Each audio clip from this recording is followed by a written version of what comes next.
Medical practitioner है और परमेश्वर के दास है। वो बहुत सारी मेडिकल मिशनरी इन्हें कहा जाए तो बहुत ही अच्छा रहेगा, क्योंकि इनकी जो डिग्री है वो सिर्फ परमेश्वर के लिए इस्तेमाल होती है। और हमने इन्हें बहुत नज़दीक से जाना है। स्प्रिंग्स ऑफ जॉय में जब चशकोपी में थे, वहां से हमने इनको देखा है। ये बहुत ही सरल हैं, नम्र हैं, और परमेश्वर के सेवक को जिस तरह से होना चाहिए वो सारे क्वालिटीज इनके अंदर कूट कूट के भरा है। और बिना विलंब किए मैं इस समय में परमेश्वर के दास डॉक्टर ऑस्टिन को समय देना चाहती हूँ। आप आए और हम सभी लोगों को परमेश्वर का वचन सुनाए। भाई ऑस्टिन, ये समय आपका। Thank you so much. क्या आपको सुनाई दे रहा है? हाँ, सुनाई दे रहा है। Okay, thank you. मैं बहुत खुश हूँ आप लोगों के साथ मैं आराधना कर सकता हूँ। और अ, मेरी इच्छा यही है कि मैं जो कुछ भी आपने कहा उसके अनुसार मेरा जीवन रहे। और मैं लेकिन ये बहुत अच्छे से जानता हूँ कि मुझे परमेश्वर की ज़रूरत है और उनके बिना कुछ नहीं कर सकता। जितना हम परमेश्वर के करीब आते हैं उतना हम जानते हैं कि हम कितने बड़े पापी हैं। और हमें ये भी दिखाई देता है कि कितने बड़े उद्धारकर्ता यीशु मसीह हैं। तो आज हम इस समय यीशु मसीह के बारे में पढ़ने वाले हैं। ये खास 15 दिन जो मेडिकल मिशनरीज में ध्यान दे रहे हैं आप लोग, इसमें मैं बहुत खुश हूँ। और मैं सबसे बड़ा मेडिकल मिशनरी यीशु मसीह के बारे में बताना चाहता हूँ आज। चलिए एक छोटा सा प्रार्थना करते हैं। प्यारे स्वर्गीय पिता, इस समय मैं आपके पास आता हूँ प्रभु, और मैं विनती करता हूँ कि आप मुझे सही शब्द दें और ताकि मैं सही ढंग से आपके त्याग और आपके सुसमाचार को मैं बता पाऊँ। मैं विनती करता हूँ प्रभु कि आप हमें मदद करें कि हम कोई व्यक्ति को ना देखें बल्कि आपको देखें और आपसे सीखें। यीशु के नाम से मांगते हैं प्रभु, आमीन। आमीन। ये समय बहुत ही मुश्किल और कठिन समय है। हम में से हर कोई जानते हैं या हम में से हर कोई लोगों के परिवार में ऐसा हुआ है कि कोई हॉस्पिटल में भर्ती है, सीरियस हैं, कोई कोई लोग अभी नहीं रहे हैं। ऐसा कभी नहीं हुआ था हमारे जीवन में, लेकिन आज जो हो रहा है ये हम सब कोई देख पा रहे हैं, समझ पा रहे हैं। और सच में ये हमें बहुत दुख होता है, ख़ास तौर पर जब हमारे परिवार में कोई हमें छोड़कर जाते हैं, या ख़ास तौर पर जब हमारे दो मित्र या दोस्त या कोई करीबी रिश्तेदार को हम खो देते हैं, या फिर जब कोई परिवार बहुत ही मुश्किल परिस्थिति से गुज़रता है हॉस्पिटल में पैसे की प्रॉब्लम के साथ। ख़ास तौर पर जब हर कोई परिवार में बीमार हो जाता है, हम किसके लिए प्रार्थना करें? बहुत ही मुश्किल समय में हम जी रहे हैं। और मैं बताना चाहता हूँ कितना दुख दर्द हमें होता है, उससे ज़्यादा कई गुना ज़्यादा परमेश्वर को हो रहा है।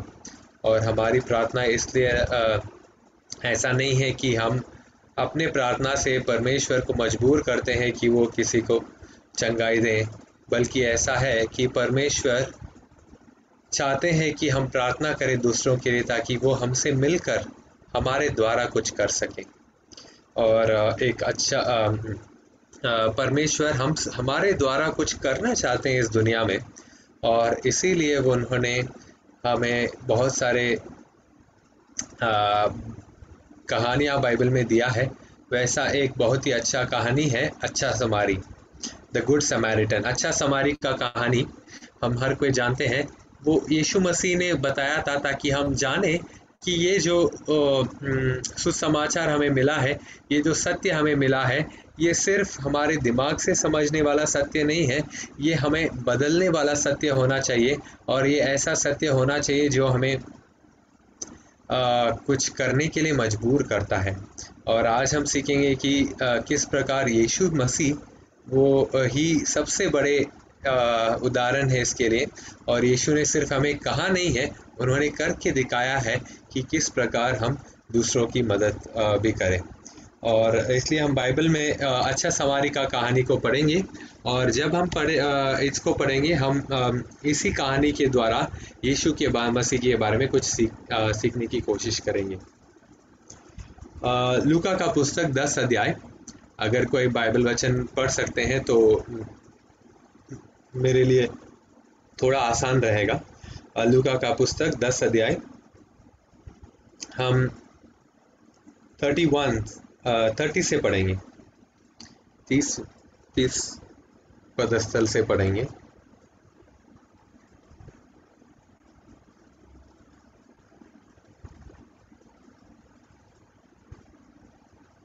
कोई पढ़ सकते हैं?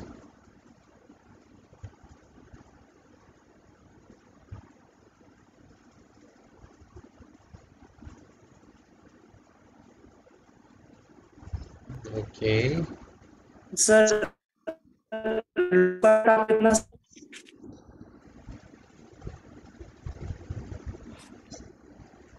यस, सर लूका का किताब कितना बोले थे आप? लूका का किताब 10 अध्याय यस सर। वचन नंबर 30 से पढ़ेंगे। ठीक है सर, पढ़ते हैं। इसमें लिखता है, यीशु ने उत्तर दिया, एक जो यरूशलेम से यरीहो को जा रहा था, उन्होंने उसे उतार लिए और मार पीट कर उसे अधमरा छोड़ कर ले गए। और आगे कहता है,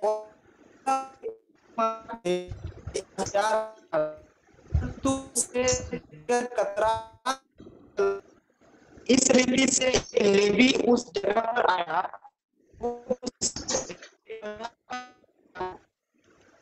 सामरी स्त्री वहां से निकला और उसे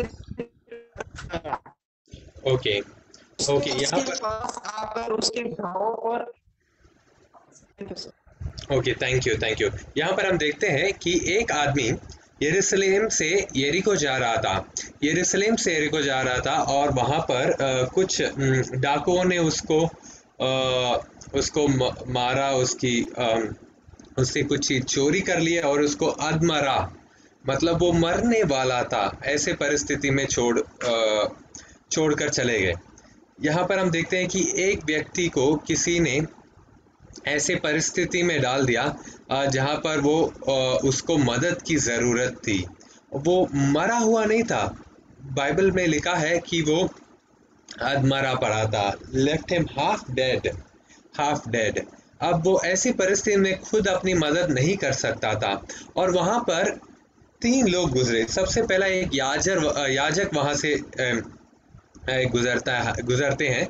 याजक मतलब कौन है? याजक मतलब जो परमेश्वर की सेवा करते हैं मंदिर के अंदर, परमेश्वर के पवित्र स्थान में सेवा करने वाले व्यक्ति होते हैं याजक। परमेश्वर की सेवा करने वाला व्यक्ति, लेकिन जब इसने इस मनुष्य को देखा वो वहां से चला गया, उसने उसकी मदद करने की कोशिश नहीं की। शायद वो सोच रहा होता कि अगर मैं इसको मदद करने जाऊंगा तो परमेश्वर का काम कौन करेगा, अगर मैं इस व्यक्ति को मदद करने जाऊंगा शायद मैं कुछ ज़रूरी चीज़ मैं छोड़ दूंगा, या फिर मेरे पास क्या है इसको मदद करने के लिए। पता नहीं क्या सोच रहा था, लेकिन ये याजक जो है, जो परमेश्वर का सेवा करने वाला व्यक्ति है, इसने उस व्यक्ति को अधमरा देखते हुए छोड़ कर चला गया। उसके बाद एक व्यक्ति आता है, लेवी आता है। लेवी वो व्यक्ति होते हैं परमेश्वर के मंदिर में सेवा करने वाले व्यक्ति, लेकिन वो मदद के काम करते हैं। जैसे चर्च में जो डीकन होते हैं, एल्डर होते हैं, मदद करने वाले लोग होते हैं। और उन्होंने भी लेवी ने भी वैसे ही किया, वो जाकर देखता है याजक ने देखा भी नहीं, वो दूर से चला गया, लेकिन ये लेवी कम से कम उसके पास जाकर देखता है। जरूर इसके मन में कुछ तो पवित्र आत्मा बता रहे होंगे, इसलिए वो व्यक्ति पास जाता है और देखता है, लेकिन उसने पवित्र आत्मा की आवाज नहीं सुनी, वो वहां से चला गया। फिर आता है एक समारी। समारी जो होते हैं वो इज़राइल के वंश से ही आए थे, लेकिन यहूदा से नहीं। वो उस समय परमेश्वर से दूर चले गए थे, मूर्ति पूजा में थे। वो सच्चे परमेश्वर को जानते थे, लेकिन वो उनकी आराधना सही ढंग से नहीं करते थे। यरूशलेम में मंदिर में नहीं करते थे, वो अपने ही तरीके से आराधना करते थे। अब ये समारी उस व्यक्ति को देखता है और बाइबल में लिखा है कि समारी ने तरस खाया। उसके हृदय में इस व्यक्ति के प्रति दया आई, उसने हमदर्दी दिखाया।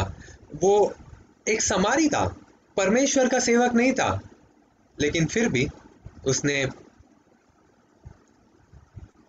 उस व्यक्ति के ऊपर दया दिखाया। लिखा है कि उसके मन में करुणा उपजी, उसके मन में करुणा आता है।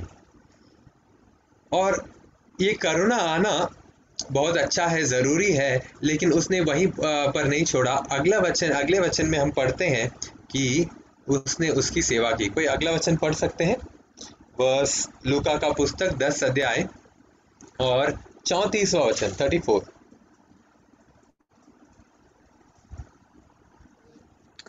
वह उसके पास गया, उसने उसके घावों पर तेल और दाखरस डाला और पटिया बांधी।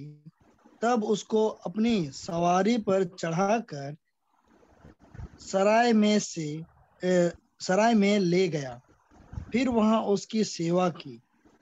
दूसरे दिन उसने 2 दिनार निकालकर सराय के मालिक को दे दी और उससे कहा, तुम इसकी अच्छी देखभाल करना, तुम्हारा जो कुछ भी खर्च होगा तो वह मैं लौटने पर आपको दे दूंगा। वाह! यहाँ पर हम देखते हैं कि वह समारी एक मेडिकल मिशनरी था। उस सच्चे परमेश्वर को नहीं जानता था, लेकिन उसने उस घायल व्यक्ति के गांवों पर तेल लगाया, दाखरस डाल दिया और पट्टी बांध दी। याजक को ये काम करना था। उस समय याजक ही वो थे जो डॉक्टर लोग थे ना। जब भी कोई बीमार होता था याजक के पास जाते थे। जरूर याजक के पास बीमारियों के लिए परमेश्वर ने उनको अधिकार दिया था कि वो लोगों का देखभाल करें, और कभी कभी वो याजक उनकी सेवा भी करते थे। अब यहाँ पर जो व्यक्ति को उस व्यक्ति की सेवा करना था उसने नहीं किया, लेकिन एक समारी सेवा करता है। एक समारी उस व्यक्ति की सेवा करता है, और सच में देखा जाए तो समारी मेडिकल मिशनरी था। यहाँ पर हमारे चर्च में बहुत सारे लोग हम जानते हैं मेडिकल मिशनरी ट्रेनिंग लेते हैं। मेडिकल मिशनरी शायद उनके पास पढ़ाई है मेडिकल मिशनरी कहलाने के लिए, शायद डॉक्टर है, नर्स है, या कुछ भी फिजियोथेरेपिस्ट है, कुछ भी उनके पास डिग्री है, लेकिन हर कोई मेडिकल मिशनरी नहीं होता। यस, मैं सिर्फ एडवेंटिस्ट डॉक्टर्स की बात नहीं कर रहा हूँ। ज़्यादातर डॉक्टर लोग जो भी दुनिया में डॉक्टर बनते हैं उनको लगता है वो सेवा करते हैं, लेकिन हर बार ऐसा नहीं है। सिर्फ डॉक्टर होने की वजह से, सिर्फ लोगों को इलाज करने का मतलब ये नहीं कि वो मिशनरी है या मेडिकल मिशनरी है। ये व्यक्ति समारी व्यक्ति जो था वो घायल व्यक्ति को देखकर उसके पास जाता है। घायल व्यक्ति समारी के पास नहीं आया। जो व्यक्ति बीमार लोगों को देखकर, पीड़ित लोगों को देखकर उनके पास जाता है, वो मिशनरी होता है। वो मिशनरी होता है। बहुत ज़रूरी है समझना, लोग हमारे पास आने तक हमें इंतज़ार करने की ज़रूरत नहीं है। यीशु मसीह में ये गुण था। वो आए थे, खोए हुए को ढूंढने के लिए आए थे। और उनको उद्धार देने के लिए आए थे, खोए हुए को ढूंढने के लिए, ढूंढ कर उद्धार देने के लिए, to seek and to save that which was lost. वो ढूंढते हैं, वो उनको मदद करने जाते हैं, इंतजार नहीं करते जब तक वो आएंगे। आदम और हवा जब पाप किए थे, परमेश्वर उनके पास आए, उनको ढूंढ कर गए, आदम तुम कहाँ हो। ये मेडिकल मिशनरी है, ये मिशनरी है जो लोगों को ढूंढ कर जाता है। समारी व्यक्ति एक मिशनरी था, वो परमेश्वर की आराधना नहीं करता था, लेकिन वो मिशनरी था। वो डॉक्टर नहीं था, उसने लेकिन उसके पास जो सामान थी, तेल थी, दाखरस थी, उसी से उसने पट्टी जख्म को साफ किया और पट्टी लगाया। वो मेडिकल मिशनरी है। सिर्फ डिग्री पाने से मेडिकल मिशनरी नहीं, या कोई कोर्स खत्म करने से मेडिकल मिशनरी नहीं, या कोई जगह पर काम करने से मेडिकल मिशनरी नहीं होते।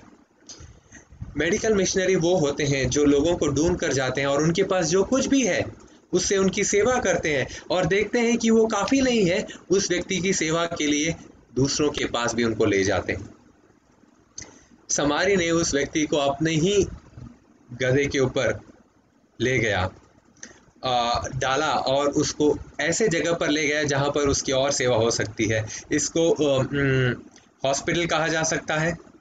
मेडिकल मिशनरी सिर्फ वो नहीं जो सिर्फ अपने पास जो होता है उससे इलाज करते हैं, वो दूसरों को हॉस्पिटल भी कभी कभी ले जाते हैं।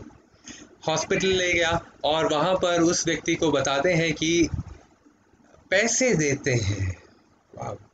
इनके पास काफ़ी पैसे नहीं थे, वो पैसे 2 दिनार देते हैं और बोलते हैं कि इससे ज़्यादा जो खर्च होगा मैं आपको दूंगा। वो ये नहीं कहते हैं कि इससे ज़्यादा जो अगर खर्च होगा, तो वो जानते हैं कि इससे ज़्यादा खर्च होगा और बोलते हैं कि जब मैं लौटूंगा मैं तुम्हें चुका दूंगा। अपने ऊपर जिम्मेदारी ले लेते हैं, अपने ऊपर जिम्मेदारी ले लेते हैं मेडिकल मिशनरी। सोच कर देखिए कि जब वो व्यक्ति एक अनजान व्यक्ति है, उसकी खर्चा इस समारी को क्यों लेना है, और इसके लिए इस व्यक्ति को इतना मेहनत क्यों करना है, अपना समय बर्बाद करना है कि इसको अपने गधे, उसके पास 2-3 गधा नहीं था, या जो भी उसका वाहन था 2-3 नहीं था, उसने अपने वाहन पर उसको रख दिया और खुद चल कर गया उसके साथ। इसके पास एक्स्ट्रा पैसे नहीं थे कि ठीक है एक्स्ट्रा पैसे मैं दे दूंगा, अपना पैसा दे दिया और फिर बोला कि जो और पैसा मैं फिर से दे दूंगा। आज भी बहुत सारे समारी हैं। यीशु मसीह ने यहूदियों से सवाल किया कि कौन है उसका पड़ोसी, कौन है सच्चा व्यक्ति जो व्यवस्था को पूरा कर रहा है। याजक ने व्यवस्था को पूरा किया, जो व्यवस्था है कि परमेश्वर से प्रेम करो और दूसरों से भी प्रेम करो जिस प्रकार आप अपने आप से प्रेम करो। यीशु मसीह ने एक बड़ा सवाल किया कि कौन है व्यवस्था को पूरा करने वाला व्यक्ति। क्या ये याजक था, क्या ये लेवी था, या फिर वो समारी था। समारी यरूशलेम में आराधना नहीं करने वाला व्यक्ति था, लेकिन वो परमेश्वर की व्यवस्था को पूरा कर रहा था। शायद वो परमेश्वर को जानने का मौका नहीं मिला उसको, लेकिन परमेश्वर उसको जानते थे। आज भी बहुत सारे समारी हैं जो लोगों को देखते हैं इस कोरोना के अवसर में और सोचते हैं कि हर किसी को ऑक्सीजन मिलना चाहिए। एक व्यक्ति के बारे में न्यूज़पेपर में पढ़ रहे थे, उसने अपना कार बेच दिया और ऑक्सीजन खरीदने के लिए कोई हॉस्पिटल में मदद किया। न्यूज़ में पढ़ते हैं कि कोई व्यक्ति अपना बेड छोड़कर कोई नौजवान व्यक्ति को बेड देने के लिए बोलते हैं कि मेरा उम्र हो चुका है, मैं मर जाऊंगा तो भी चलेगा, मेरे बेड में इस व्यक्ति को भर्ती कर दो। आरएसएस का आदमी था वो, शायद वो स्वर्ग में होगा, पता नहीं, शायद एडवेंटिस्ट में बहुत सारे लोग स्वर्ग में नहीं होंगे, शायद हमें पूरी कहानी नहीं पता कि सच में क्या हुआ है यहाँ वहाँ, लेकिन जब सुनने में आता है तो समझ में आता है कि परमेश्वर की आत्मा बहुतों के जीवन में काम कर रही है। समझ में आता है कि परमेश्वर ने ज़रूर कुछ लोगों को रखा है जो उनके गुण को प्रकट कर रहे हैं। और ये भी समझ में आता है, हमारे चर्च में हम लोग तरस नहीं खाते। हाँ, हम न्यूज़ में सुनते हैं, लेकिन हमारा चैनल बदल देते हैं। हाँ, हमें सुनाई देता है कि हमारे चर्च में कोई बीमार है, या हमें सुनाई देता है कि कोई दोस्त है जो बीमार है, उनके पास पैसा नहीं है। हम पास तो जाते हैं, लेकिन नहीं करते कुछ। शायद हमारे पास डर है कि मेरा क्या होगा, या हमें लगता है कि मेरे पास तो कुछ नहीं, मैं क्या कर सकता हूँ। लेकिन परमेश्वर हर किसी को इस्तेमाल करेंगे जो मदद करना चाहते हैं। इस समय, खास समय में हमें याद रखना है कि परमेश्वर ने हमें बुलाया है। इस समय में हम लोग हैं यहाँ पर ताकि जो कोई लोग हमारे आसपास हैं, हम उनकी मदद कर पाएँ। चलिए हम यीशु के बारे में सोचते हैं। जब इस दुनिया पे पाप आ चुका था, जब इस दुनिया पाप में गिर चुकी थी, तब एलन वाइट लिखते हैं कि पूरा स्वर्ग बहुत ही दुखी था। जब यीशु मसीह ने इस दुनिया को देखा, उन्होंने बताया कि मैं जाऊंगा आदम और हवा के लिए मरने के लिए, के बदले मैं मरने के लिए जाऊंगा। और पूरा स्वर्ग तैयार था, हर एक स्वर्गदूत बोलने के लिए तैयार था कि नहीं यीशु, आप मत जाओ, मैं जाने के लिए तैयार हूं। आपके जान के बदले मेरा जान जाएगा तो भी चलेगा मुझे। लेकिन समस्या इतनी बड़ी थी कि यीशु को खुद यहाँ पर आना था। और क्यों नहीं आएंगे? परमेश्वर का हृदय वहीं पर होता है जहाँ पर दुख और दर्द होता है। चंगाई की सेवकाई किताब में एलन वाइट लिखती है कि बहुत लोग जाना चाहते हैं यरूशलेम में, बहुत लोग जाना चाहते हैं उस जगह जहाँ पर यीशु का जन्म हुआ, जहाँ पर यीशु मसीह बड़े हुए, जहाँ पर यीशु को क्रूस पर चढ़ाया गया था, जहाँ पर यीशु का बपतिस्मा हुआ। बहुत सारे लोग जाना चाहते हैं, लेकिन एलन वाइट लिखती है कि बीमार लोगों के पास, जो पीड़ित हैं उनके घर में, जो दुखी हैं उनको तसल्ली देते हुए जब हम उनके पास जाते हैं, तब हम यीशु के चरणों में चलते हैं। तब हम यीशु जहाँ पर है वहाँ पर जाते हैं। यीशु यरूशलेम में नहीं है, आज के यरूशलेम में नहीं है जो पैलेस्टाइन में है। यीशु आज गेत्सेमने में नहीं है। यीशु आज हर एक व्यक्ति के घर में है जो पीड़ित है, और आप और मैं यीशु के साथ उस घर में जा सकते हैं। शायद हमारे पास कोई डिग्री नहीं होगा, शायद हमारे पास कोई पैसा नहीं होगा, लेकिन जो कुछ भी है, शायद तेल, दाखरस और 2 दिनार, हम उसको दे सकते हैं। हम उसको दे सकते हैं।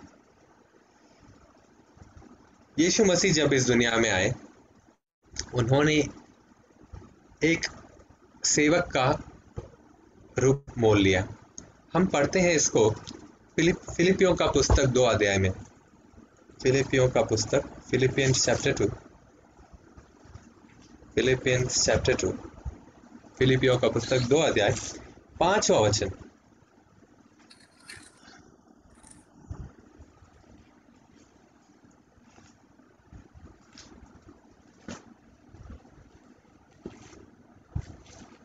फिलिपियंस 2:5 कोई पढ़ सकते हैं?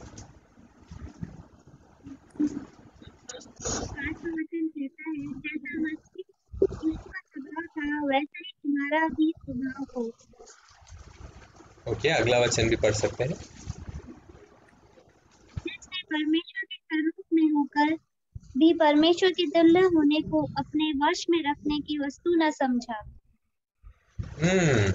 यीशु मसीह के जैसा हमारा भी मन हो, जो परमेश्वर के तुल्य होकर, जो परमेश्वर के समान थे, एक समान थे।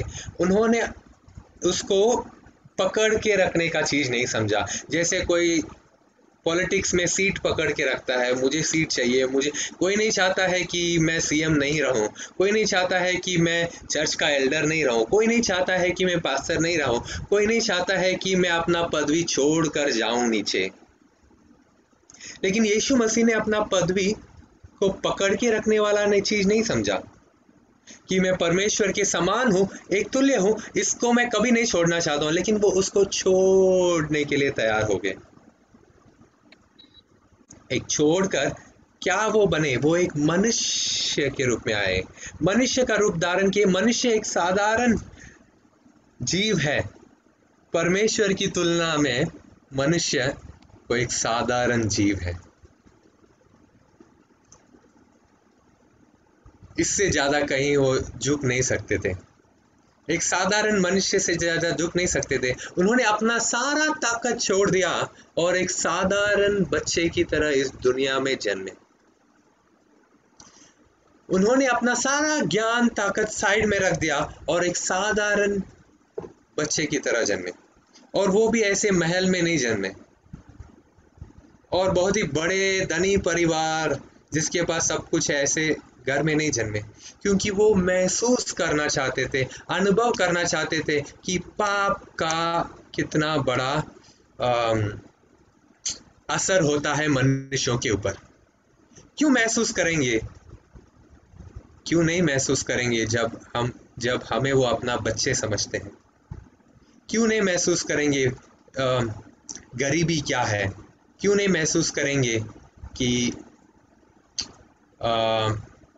भूख क्या है? क्यों नहीं महसूस करेंगे जब उनके बच्चे भूखे हैं, जब उनके बच्चे गरीब हैं, जब उनके बच्चों के पास कुछ नहीं है? वो भी वो चीज अनुभव करना चाहते थे। जब यीशु मसीह इस दुनिया में आए, उनके माँ बाप, जब वो मरियम के पेट में ही थे, उनके माँ बाप को जन्म देने के लिए भी अच्छा जगह नहीं मिला। सोच कर देखिए, अगर बहुत सारे होटल में जाकर गए थे, जेरूसलेम में हर जगह से बेथलेहेम में हर जगह से लोग वापस लौट रहे थे क्योंकि टैक्स के लिए सबको जाना पड़ा, और बहुत सारे जगह गए होंगे। शायद उनके पास इतना पैसा नहीं था कि वो बड़े बड़े होटल में रह सके। शायद वो बहुत देरी से पहुंचे कि उनको बेड नहीं मिला। शायद वो बहुत ही गरीब थे और उनके ताकत के अनुसार घर नहीं मिला, और शायद एक ऐसा ही घर मिला जो घर नहीं, जगह मिला जहाँ पर प्राणियों को रखते हैं। हमें नहीं पता क्या परिस्थिति था, लेकिन अगर एक भी होटल के मालिक को पता था कि ये जो व्यक्ति के लिए ये घर मांग रहे हैं, ये जो आदमी और औरत आए हैं, इनके पेट में कौन है, अगर कोई भी व्यक्ति, वो खुद अपना घर छोड़ देते थे। वो खुद अपना घर में इनको ले जाते थे और बैठाते थे। लेकिन परमेश्वर ने ऐसा किया कि कोई भी नहीं जानता था कि वहां पर कौन गया है। कोई भी नहीं जानता था कि इस दुनिया का सृष्टिकर्ता के लिए घर ढूंढने आए थे मैरी और जोसेफ। अगर वो जानते थे, वो अपना ही घर देते थे। अगर वो जानते थे कि सबसे महंगा बिस्तर दे देते थे। अगर वो जानते थे, पूरा गांव आ जाता था उनका डिलीवरी कराने के लिए। लेकिन यीशु मसीह ने एक वचन में बताया है कि आपने जो कोई एक साधारण व्यक्ति के लिए किया है, वो मेरे लिए आप किए हैं। वो जानते हैं क्या होता है जब आपके लिए जगह नहीं मिलता। वो जानते हैं क्या होता है जब आपके लिए कोई ख्याल नहीं रखता, कोई परवाह नहीं करता। वो जानते हैं क्या होता है। और यीशु मसीह आज भी बहुत सारे हॉस्पिटल में नॉक कर रहे हैं। बहुत सारे हॉस्पिटल में एक दो जगह है जो सीएम का कॉल मिलने से वो लोग दे देंगे, जो वहाँ के पॉलिटिकल लीडर का ये होने से दे देंगे। आज मैं एक डॉक्टर से बात कर रहा था कि दिल्ली में कोई पेशेंट को हॉस्पिटल जब पढ़ने से मिल सकता है क्या, और वो डॉक्टर, हम लोग कोशिश कर रहे हैं जिनको मदद की ज़रूरत है उनको बेड दिलाने के लिए। उसने बताया कि जो बड़े बड़े हॉस्पिटल हैं, वेदांता हॉस्पिटल, बहुत महंगा हॉस्पिटल, सीएम के रिकमेंडेशन के बिना कोई एडमिशन नहीं मिल सकता। हमारे खुद रिश्तेदार जब चेन्नई में बीमार थे, पॉलिटिकल लीडर के द्वारा उनको हॉस्पिटल में एडमिशन मिला, नहीं तो नहीं मिलता था। जब कोई जानता है कि आप कौन हैं, तब बहुत सारे लोग हेल्प करने आ जाते हैं। लेकिन उनको क्या जिनको कोई पहचान नहीं है, उनको क्या जिनके पास पैसा नहीं है, यीशु मसीह हर किसी के लिए आए हैं और उद्धार हर किसी के लिए है। यीशु मसीह हर किसी को समझते हैं, और जो कोई व्यक्ति सबसे छोटा है उसके लिए जब आप करते हैं आपने यीशु मसीह के लिए कुछ किया है, चाहे वो 2 दिनार ही क्यों ना हो, चाहे आपके पास अगर 1,000 क्यों ना हो।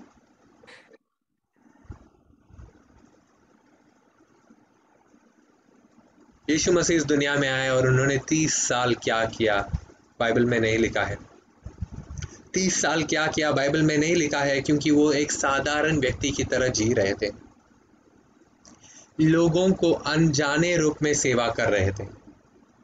हम मैं और आप वही जीवन आज भी जी सकते हैं। जब कोई नहीं देखता हम सेवा कर सकते हैं। यीशु मसीह हर किसी की मदद करते थे, हर किसी की मदद करते हैं। युगों की चाहत या युगों की अभिलाषा किताब में एलन वाइट लिखते हैं, बहुत बार जब बीमार लोग उनके घर में आते थे, उनके भाई लोग उनको भगा देते थे, जाओ यहाँ कुछ नहीं है। यीशु मसीह उनके पीछे दौड़ कर जाते थे और अपना भोजन उनको खिला देते थे। अपना भोजन, एक्स्ट्रा खाना, बचा हुआ खाना नहीं, अपना भोजन खिला देते थे। बहुत बार लोग जब थके हुए होते थे, यीशु मसीह गाना गाते थे उनको, काम करते हुए थके हुए लोग थे, यीशु मसीह गाना गाते थे ताकि उनको कुछ अच्छा महसूस करे, वो लोग गाना गाते हुए काम कर सकें। छोटा चीज, यही चीज यीशु मसीह हमसे भी चाहते हैं, हम भी कर सकते हैं। यीशु मसीह अपने माँ बाप की बात को सुनते थे। हो, जब वो सही थे और माँ बाप गलत थे तभी भी सुनते थे। हाँ, पाप करने के लिए नहीं, लेकिन माँ बाप के अधीन थे। बाइबल का वचन कहता है 30 साल तक। आजकल बच्चे 10 साल हो जाते हैं और फिर बोलते हैं कि मैं बड़ा हो गया हूँ, आप मुझे मत बताइए, सिखाइए। हो, कितनी बार मैं अपने जीवन में देखा हूँ कि मैंने अपने माँ बाप की बात नहीं माना है। हमें लगता है कि हम बहुत बड़े हैं, बुद्धिमान हैं, अच्छे हैं। 10 आज्ञा में एक आज्ञा है अपने माता पिता की आदर करना। ये परमेश्वर का चरित्र है। मैं गिल्टी हूँ, मुझे माफी मांगना है। यीशु मसीह माँ बाप के अधीन थे। यीशु मसीह ने एक साधारण जिंदगी बिताया, लेकिन वो एक स्वार्थी जीवन नहीं था। वो दूसरों के लिए एक जीवन था, और उसी में उनकी महिमा प्रकट होती है। उनकी महिमा ये है कि आज तक हमें नहीं पता कि 30 साल उन्होंने कितना मेहनत किया, क्या काम किया। उन्होंने रहस्य में काम किया, जिसका प्रतिफल उनको मिलेगा स्वर्ग में। उन्होंने एक साधारण मनुष्य का रूप धारण नहीं किया, उन्होंने ऐसा मनुष्य का रूप धारण किया जो लोगों का सेवक बना। लीडर नहीं, सेवक, नौकर का रूप धारण किया। वचन 6 में हम पढ़ सकते हैं, फिलिपियों का पुस्तक 2 अध्याय 7वां वचन, 7 और 8 पढ़ेंगे। 7वां वचन पहले पढ़ेंगे, फिलिपियों का पुस्तक 2 और 7।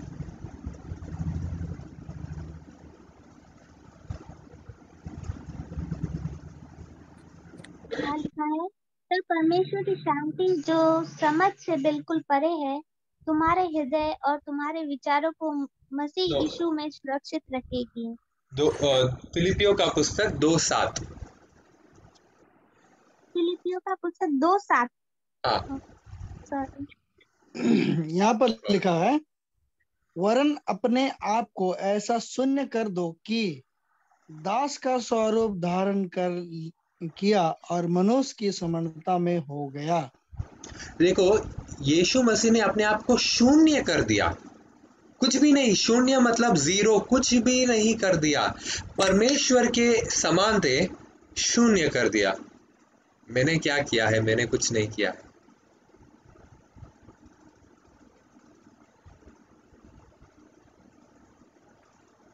हमें शून्य होना अच्छा नहीं लगता, घर में भी अच्छा नहीं लगता, चर्च में भी अच्छा नहीं लगता, समूह में भी अच्छा नहीं लगता, लेकिन मसीह ने अपने आप को शून्य कर दिया। हमें बहुत बार लगता है कि आपको पता है मैं कौन हूं। आपको घर में बोलता है कि तुम मुझे बता रहे हो, होता है ना घर में कभी कभी लगता है कि हमें आदर मिलना चाहिए शायद, लेकिन यीशु मसीह ने परमेश्वर होने के बावजूद अपने आप को नीचे कर दिया, शून्य कर दिया, एक नौकर के समान कर दिया। सृष्टिकर्ता जब नौकर बन सकते हैं, हम भी उनके पीछे चल सकते हैं। देखो समारी व्यक्ति ने बहुत बड़ा काम किया है, उन्होंने सब कुछ किया है, लेकिन उसके लिए जब हम देखते हैं कि उन्होंने अपना पद भी नहीं छोड़ा, उन्होंने जो चीज उनके पास था उसको इस्तेमाल किया दूसरे की मदद के लिए। यीशु ने भी सब कुछ किया, लेकिन वो उससे भी बहुत आगे किए, शून्य कर दिया और नौकर का रूप धारण किया, मनुष्य के समान बन गए, स्वरूप बन गए, मनुष्य के जैसा बन गए और परमेश्वर पर निर्भर बने, परमेश्वर पर निर्भर बने। यीशु मसीह जब इस दुनिया में आए, वो परमेश्वर थे, हैं, रहेंगे अभी भी, लेकिन उन्होंने अपना सब ताकत, अपना सब परमेश्वर का ज्ञान, सब कुछ साइड में रखकर मनुष्य के रूप में आए थे। तो इसलिए उनको परमेश्वर से पूछना था कि अब आगे क्या करना है। प्रार्थना करते थे बल पाने के लिए परमेश्वर का, परमेश्वर के बल से चमत्कार करते थे। यस, उनके पास बल था, लेकिन अपना बल इस्तेमाल नहीं किया। एक ही बार आता है जब वो बोलते हैं कि अपना बल इस्तेमाल किया, कि एक बार कहते हैं कि मनुष्य के पुत्र को अधिकार है पाप क्षमा करने का।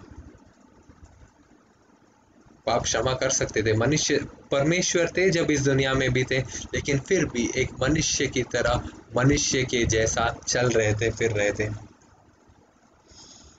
8वां वचन पढ़ते हैं।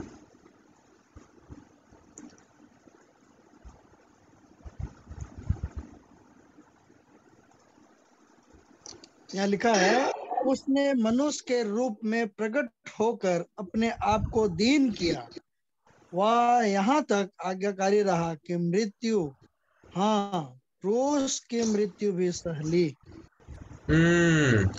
देखो, मनुष्य के रूप धारण कर कर अपने आप को क्या कर दिया, इतना झुका दिया, दीन कर दिया, नम्र बन गया कि वो मृत्यु भी सहने के लिए तैयार हो गया, मृत्यु पाने के लिए रेडी हो गया।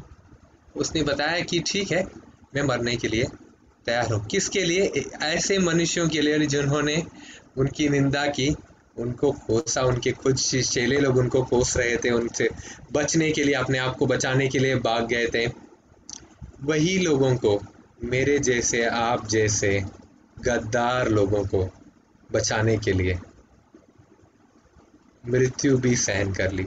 और एक साधारण मृत्यु नहीं थी, साधारण मृत्यु नहीं थी, क्रूस की मृत्यु, जो सबसे दर्दनाक, सबसे शर्मिंदा करने वाला मृत्यु था। यीशु मसीह उस चीज के लिए अपने आप को अधीन कर दिए, परमेश्वर के सामने समर्पित कर दिए, समर्पित कर दिए।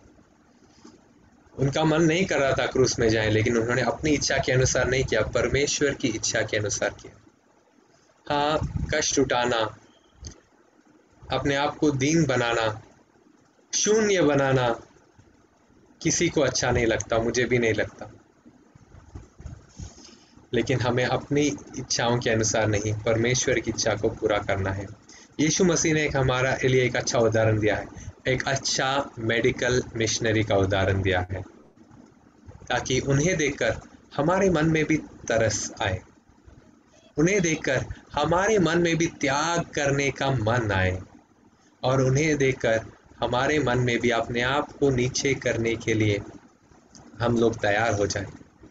यह अपने आप नहीं होता, मसीह के द्वारा ही होता है, और मसीही लोग ही करते हैं, चाहे वो समारी मसीही क्यों ना हो, चाहे वो मुस्लिम मसीही क्यों ना हो। अब मैं पूरी तरह जानता हूँ कि एक ही रेमनेंट या आखिरी कलीसिया सेवेंथ डे एडवेंटिस्ट कलीसिया है। हमारे पास सत्य है जो किसी और के पास नहीं, लेकिन सिर्फ बुद्धि से सत्य को समझना, रीति रिवाज के अनुसार आराधना करना, सही दिन में भी, सही समय में भी, हमें एडवेंटिस्ट या मसीह नहीं बनाता। उनका गुण होना चाहिए, और ये गुण हमारे अंदर नहीं है। उनको देखते रहने से हम बदल जाते हैं। पवित्र आत्मा को काम करने देने से वो हमें बदलते हैं, और मसीह का इच्छा है कि हम सब मेडिकल मिशनरी रहें, चाहे हमारा कुछ डिग्री हो या नहीं हो। मसीह का इच्छा है कि हम लोगों का हमारे पास आने तक इंतज़ार ना करें। मसीह का इच्छा है कि हम हमारे पास जो कुछ भी है उसको दे दें उनके काम के लिए। शायद हमारे पास कुछ चीज़ कम हो जाएंगे, लेकिन स्वर्ग में हमें सब कुछ मिलेगा। स्वर्ग में मिलेगा। यहाँ पर उन चीज़ों को, पदवी को, पैसा को, हमारे कंफर्ट्स मतलब जो अच्छे चीज़ है हमारे पास, उन चीज़ों को पकड़ के रखेंगे तो शायद हम स्वर्ग खो देंगे। यस, मैं ये नहीं बोल रहा हूँ कि आप सब कुछ बेच दो, अपना जीवन त्याग करो। प्रेम नहीं है तो ये सब कुछ करने से भी फायदा नहीं है। प्रेम घमंडी नहीं होता, प्रेम खुद की बड़ाई नहीं करता, प्रेम दूसरों को चोट नहीं पहुंचाता। ऐसा प्रेम की ज़रूरत है हमें मसीह के अंदर, और ऐसा प्रेम परमेश्वर हमें देने के लिए तैयार है, और सिर्फ वही हम दे सकते हैं, क्योंकि यीशु ने अपने आप को इस प्रकार बना दिया। इसलिए वचन कहता है 9वां वचन में, फिलिपियों का पुस्तक 2:9 में,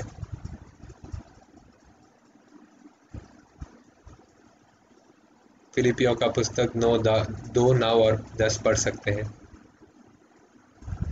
इस कारण परमेश्वर ने उसको अति महान भी किया और उसको वह नाम दिया जो सब नामों में श्रेष्ठ है। देखो, परमेश्वर ने उसको सबसे महान बना दिया, क्योंकि उसने अपने आप को सबसे नीचा कर दिया। जो अपने आप को नीचे करता है परमेश्वर उसको उठाते हैं। जो सबसे ऐसा नाम दे दिया जो बाकी सबसे ऊपर है। आज यीशु के नाम से हर कोई लोग अपना घुटने टेकते हैं। उनके तीसरे आगमन में उनके विरोधी भी उनके सामने घुटने टेकेंगे और यीशु ही परमेश्वर है कहेंगे। इसलिए नहीं कि उनको हक है, इसलिए है कि उनसे ज़्यादा और कौन है जो हमसे इतना प्रेम करता है कि हम उनको परमेश्वर का स्थान दें। इसलिए नहीं कि वो बड़े ताकतवर हैं, इसलिए है कि वो सब कुछ छोड़ने के लिए तैयार हो गए हमारे लिए। इसलिए उनको सबसे बड़ा नाम दिया है, इसलिए उनके सामने हम झुकते हैं, इसलिए उनसे हम सीखते हैं, उनके पीछे हम चलते हैं। मनुष्य आज होते हैं कल बदल जाते हैं, मनुष्य आज कुछ करते हैं कल कुछ छोड़ देते हैं, लेकिन हर एक समय हर किसी को मौका मिलता है कि हम किसी की सेवा करें, चाहे वो घर में किसी की देखभाल करना हो या फिर बाहर किसी के पास जाकर प्रचार करना हो। हर चीज़ परमेश्वर हमें ऐसे परिस्थिति में देते हैं ताकि हम उनकी सेवा करें। और जब हम उनके लिए सब कुछ देते हैं और लोगों की सेवा करते हैं, हम परमेश्वर की महिमा को देंगे। शायद हमें इस दुनिया में दुख दर्द उठाना पड़ेगा जैसे मसीह ने उठाया था, लेकिन अनंत जीवन में परमेश्वर हमें एक ऐसा नाम देंगे जो और कोई नहीं जानता है।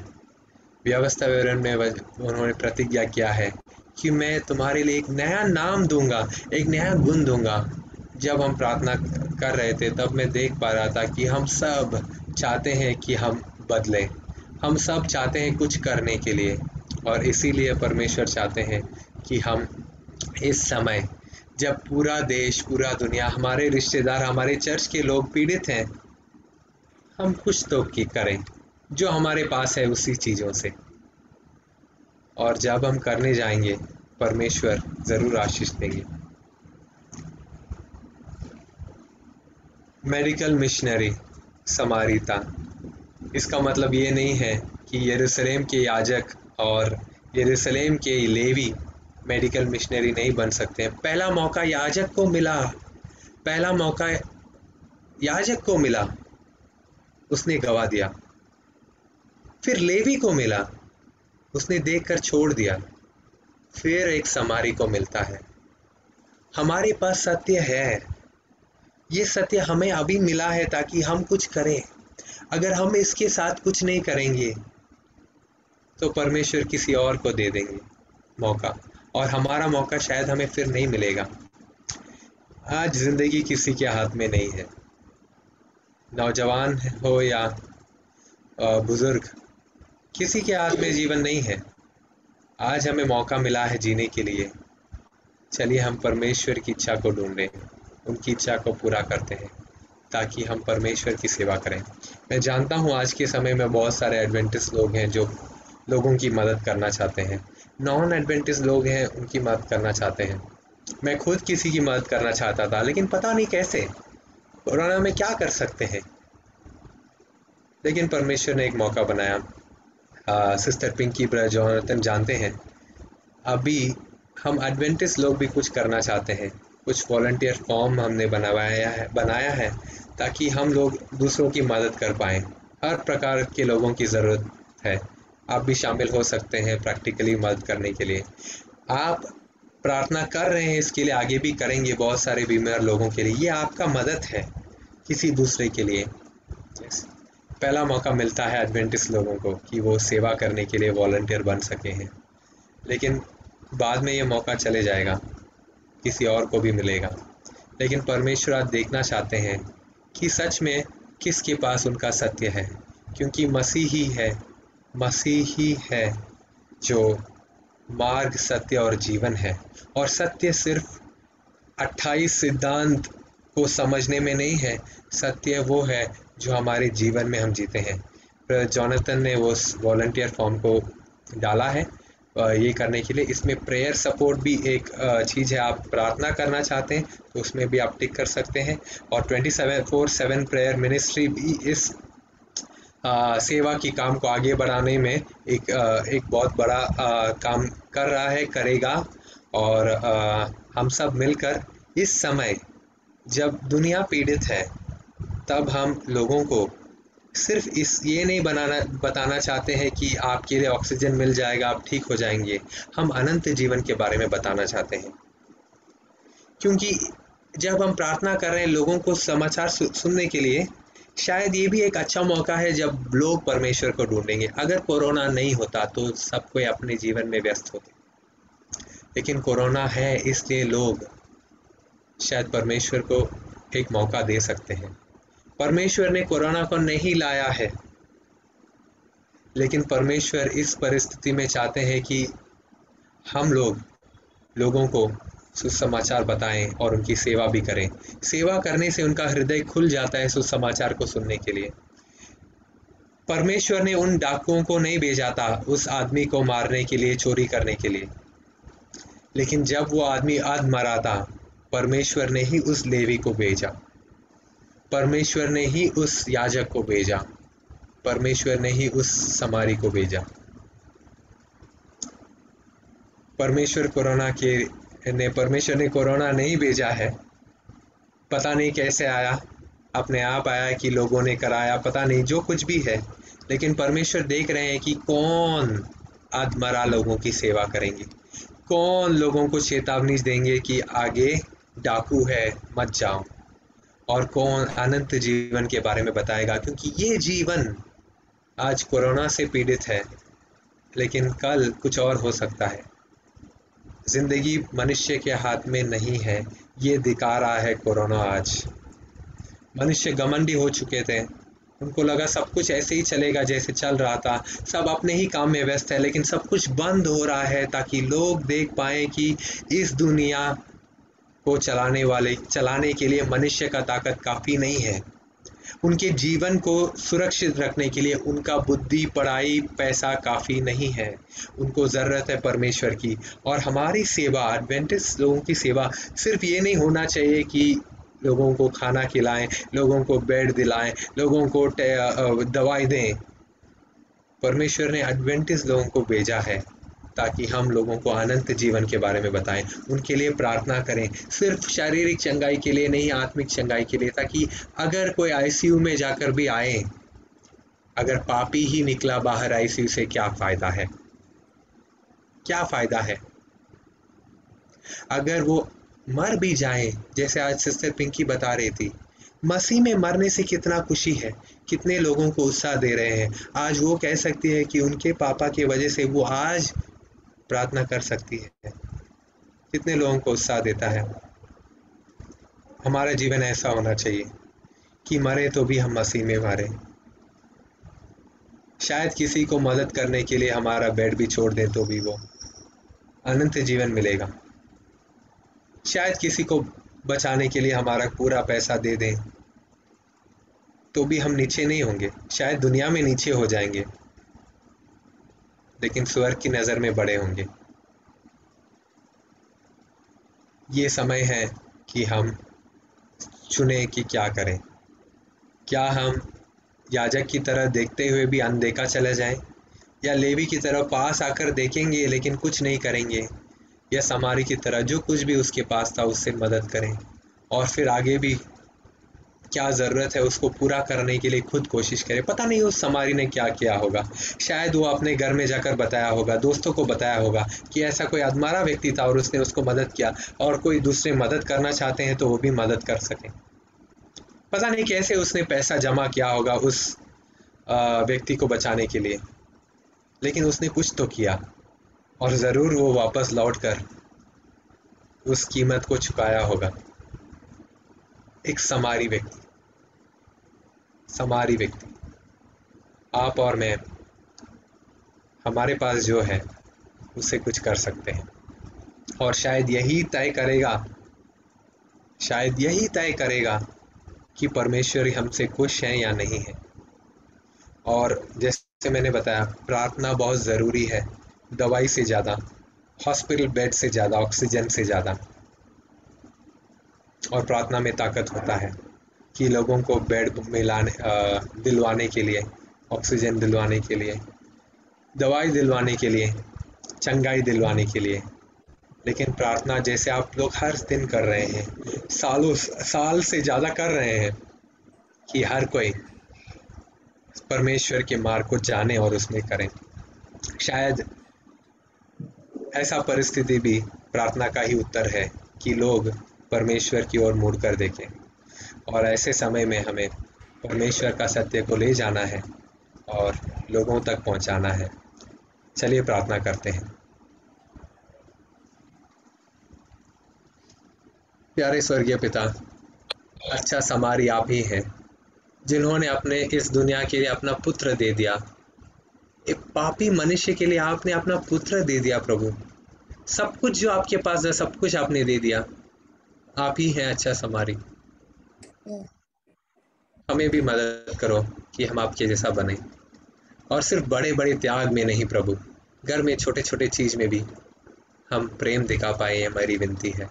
हमें माफ़ करो, हम घर में, हमारे समूह में, चर्च में बहुत बार हम स्वार्थी थे, अपने मन के अनुसार किए। हमें मदद करो कि आपकी इच्छा को पूरा करें और सिखाओ ताकि हम आपके चरित्र को प्रकट कर पाएं। यीशु के नाम से मांगते हैं प्रभु, आमीन।